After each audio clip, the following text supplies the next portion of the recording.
Peace, everybody. Welcome to another episode of Ron's Library and Ideas.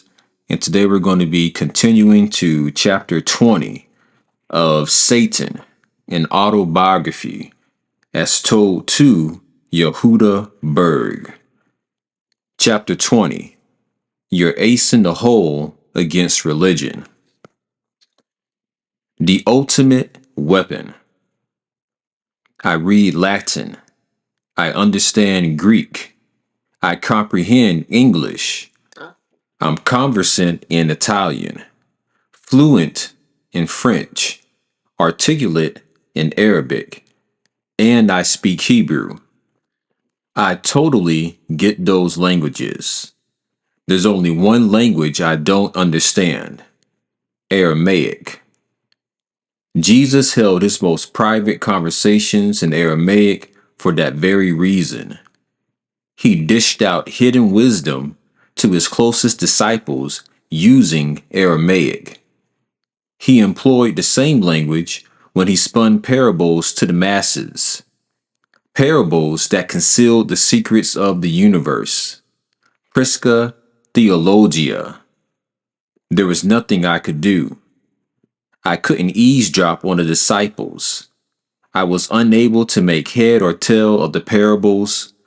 Instead, I had to wait until the Aramaic teachings of Jesus were translated into other languages. Then, I set to work creating all the confusion that now surrounds religion. Aramaic was a metaphysical tool from God to give you the ability to bypass my influence. That was one of the original universal rules set up to govern this reality. I cannot interfere with prayers uttered in Aramaic. I can't touch them. But your prayers in other languages are no problem. I can interfere with roadblocks, detours, and stumbling blocks. Remember, my name means to block. It's hard to sneak a prayer past me, and this is one of the reasons why your prayers often go unanswered. I interfere. I hear the prayers of the world all day and all night, and I reroute them to nowhere. But Aramaic, no dice. It's off limits. It's untouchable. It's your direct connection to the divine. It's broadband.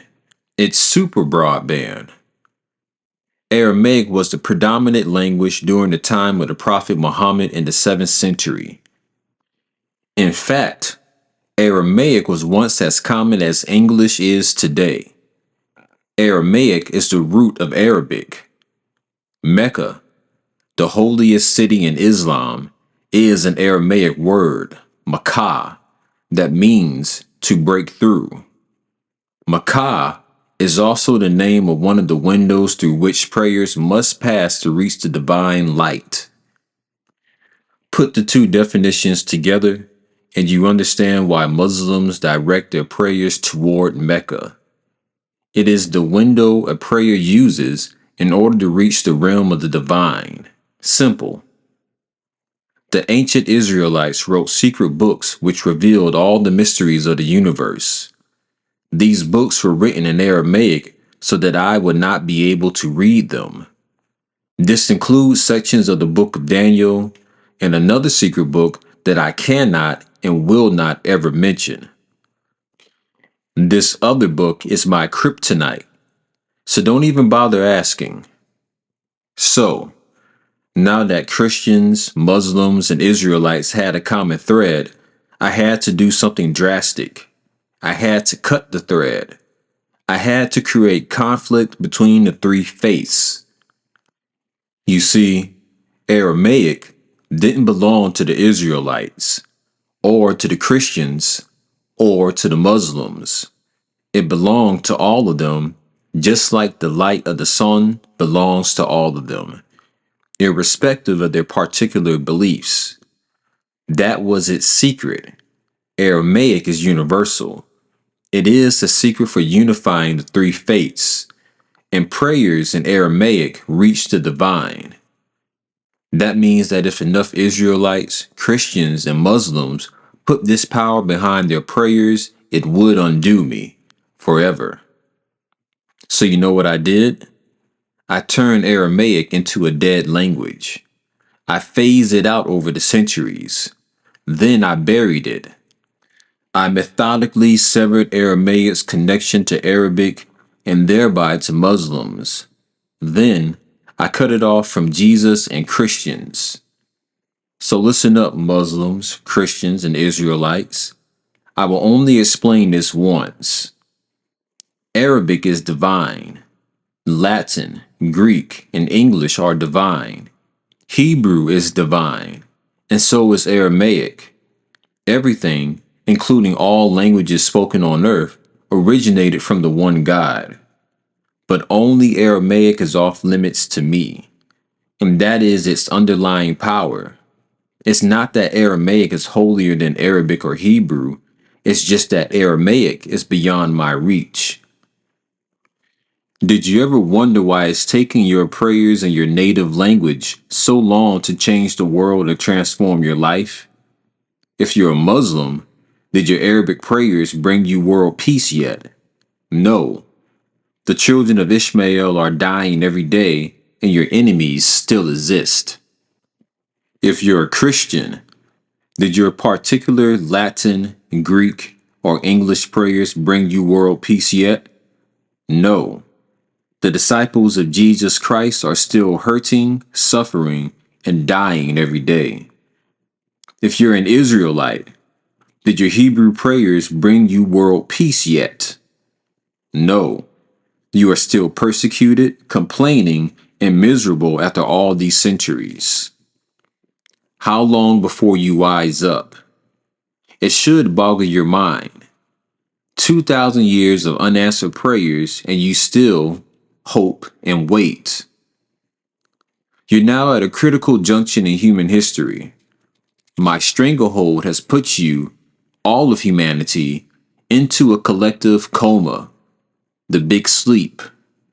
You are approaching total destruction. Consequently, for the first time in history, I am lending you a hand. I am interfering just to get you out of this mess. I will give you one advantage over me, but that's it.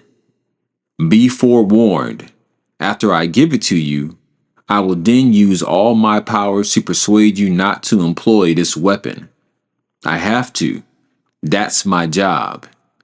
If, however, you rise to the occasion and you take advantage of what I am about to give you, you'll be able to let me replace you in experiencing the pain that is to come. You will wind up living happily ever after. In the last few years, a few books that speak about this ancient weapon surreptitiously muscled their way into the marketplace. I did my utmost to stop it from happening, but somehow they pulled it off. I cannot mess with these letters. In fact, I am having a hard time right now even seeing them on the page. This sequence of Aramaic is known as the 72 Names of God. They have the power to bypass me and reach the divine instantly. But let me give you a heads up. God does not answer prayers. God does not say yes. God does not say no. God just is. What these letters will do is help you crash the divine realm so that you can use a few potent forces of energy to help wipe me out. Now, before you're off and running, get this straight. The divine realm is not up in the sky. It's deep within the recesses of your consciousness. These letters reach deep inside you and extract me from your mind as quickly and as easily as a dentist extracts a baby tooth. But you have to find me first. I am on the surface, but I am also deep within you. Here's the clue to spotting me. Ask your friends. That's right. Ask your friends to describe your worst traits to you. Those traits are me. Now, use the force evoked by the 72 names of God to connect to the energy and meditate to wipe me out for good, but only if you dare, only if you have the courage, only if you can face the pain of losing your ego. Meditate upon this ancient weapon system each day for 5 minutes. Focus your attention on eradicating my influences. Keep it simple, but keep it sincere. Do it with conviction. All right, everybody, that brings us to the end of this chapter.